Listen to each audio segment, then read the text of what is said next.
है कि सीजन 2 का टीजर ड्रॉप हो चुका है, तो हम उसके बारे में बात कर रहे हैं, जिस सीरीज का नाम है फ्रीडम एट मिडनाइट सीजन 2। तो डोमिनिक लेपायर और लैरी कॉलिंस की मशहूर किताब पर आधारित ये शो भारत की आजादी और पार्टीशन की अनकही दास्तान के बड़े पर्दे पर लाता है। सीजन 1 की बड़ी सक्सेस के बाद सीजन 2 अब आजादी के तुरंत बाद के हालात और उन मुश्किल फैसलों पर फोकस करेगा जिन्होंने नए भारत की बुनियाद रखी या नए भारत का बंटाधार किया।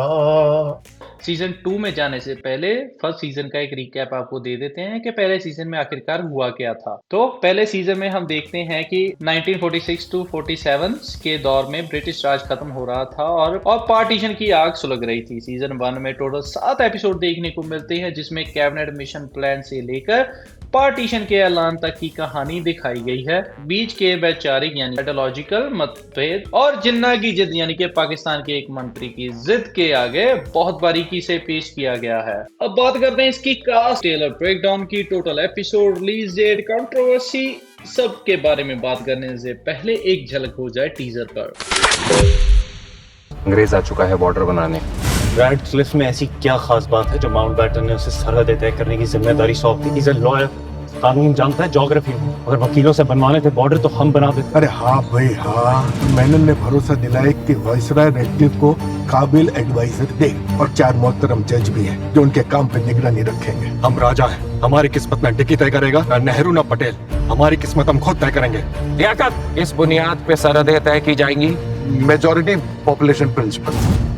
जिन जिलों में मुसलमानों की मेजॉरिटी है वो पाकिस्तान में जाएंगे और जिनमें हिंदुओं की मेजॉरिटी है वो इंडिया में। परेशानी ये है वल्लभ भाई कि कई ऐसे जिले हैं जहाँ पर किसी एक मजहब की क्लियर मेजॉरिटी नहीं है। 1941 के बाद से सेंसस हुआ ही नहीं है। मास्टर मैप बनाने के लिए हमारे पास इस देश का ऑर्डिनेंस मैप ही नहीं है। और जो है उसमें स्केल 1:1 मिलियन है, मतलब नक्शे पर हुई 1 सेंटीमीटर की छोटी सी भूल जमीन पे 10 किलोमीटर का ब्लेंडर होगा। जहाँ जहाँ क्लियर कट मेजॉरिटी नहीं है वहाँ पर स्पेशल फैक्टर्स के लिए पुश करेंगे। फैसला कोई स्पेशल फैक्टर से नहीं, ज्योग्राफी से होना चाहिए। ये कांग्रेस के प्यादे रावी तक की जमीन का दावा करेंगे, लेकिन हमारा दावा सतलज तक की जमीन का होना चाहिए। आप लोग पंजाब की 5 नदियों से परेशान हो गए, फिर बंगाल बाकी। मैं मेनन को साफ साफ बोल दूंगा कि हम कलकत्ता नहीं छोड़ेंगे।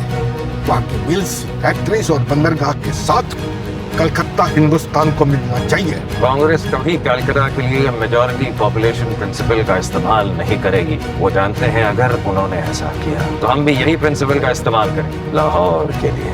Lahore judgement, Lahore city has art, culture, goods for export. माना आबादी मुसलमानों की ज्यादा है और ज्यादातर उद्योग धंधे तो हिंदू और सिखों के हैं। घर बनाने के लिए भी एक नक्शा चाहिए होता है। नक्शा, हम बिना नक्शे के देश बनाने चले। अरे बिना सरहदें जाने देश बनेगा कैसे? कभी सोचा भी है गांधी जी इस आए, देश का बंटवारा होगा? आजादी लाए।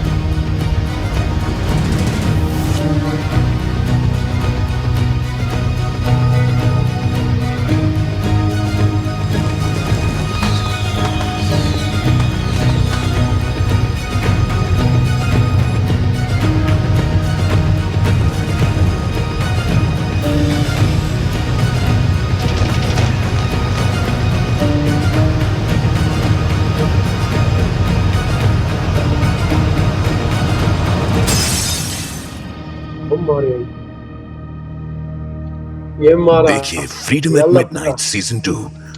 तो भाई जैसा कि आपने टीजर देख लिया, मुझे लगता है टीजर कम ट्रेलर ही था, लेकिन इसमें कुछ भी मेंशन नहीं किया गया जब इसे सोनी टीवी के ऑफिशियल यूट्यूब चैनल पर रिलीज किया गया। सीजन 2 का ट्रेलर काफी इंटेंस और पॉलिटिकल चार्ज है। इस बार फोकस सिर्फ आजादी पर नहीं बल्कि आजादी के बाद की पॉलिटिकल इंस्टेबिलिटी और ह्यूमन कॉस्ट पर है। यानी कि आजादी के बाद जब इसे 2 भागों में बांटा गया था, यानी कि पाकिस्तान और इंडिया, तो तब वहां की सिचुएशन बताई गई है कि कैसे ये हुआ था। ट्रेलर में नेहरू, पटेल और जिन्ना के बीच बड़ी बहस दिखाई गई है। पार्टीशन में मैप पर खींची गई लकीरों के दर्दनाक परिणाम और दंगे की झलक भी मिलती है हमें इस टीजर में।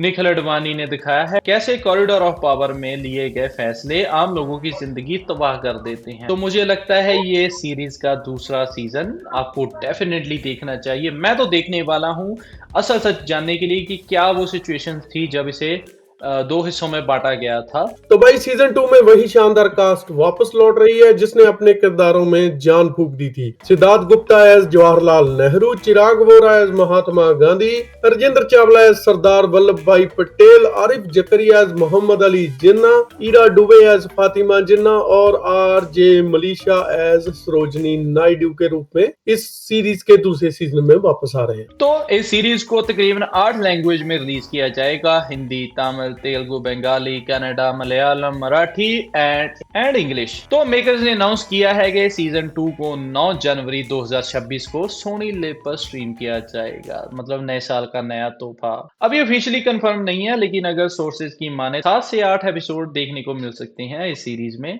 जो 1947 के बाद के महीनों को डिटेल में कवर करता है। तो भाई हिस्टोरिकल शो अक्सर कंट्रोवर्शियल से घिरे रहते हैं। तो सीजन 1 के वक्त कुछ लोगों ने पार्टीशन के डिसेप्शन और हिस्टोरिकल एक्यूरेसी पर सवाल उठाए थे। इंटरनेट पर कुछ रिपोर्ट्स जैसे फिल्म 80 ने पहले अफवाह उड़ाई थी कि शो पोस्टपोन हो गया है या कास्ट बदल रही है, लेकिन ट्रेलर ने उन सभी अफवाहों पर विराम लगा दिया था। तो फैंस की बात से खुश हैं कि वो ही पुरानी कास्ट इस सेंसिटिव टॉपिक को आगे बढ़ाने जा रही है। तो अब हम आपको बताते हैं कि इसे क्यों देखना चाहिए। फ्रीडम एट मिडनाइट सीजन 2 सिर्फ एक शो नहीं बल्कि एक सबक है कि उस इतिहास का जो शायद हमें स्कूल की किताबों में पूरी तरह नहीं पढ़ाया गया।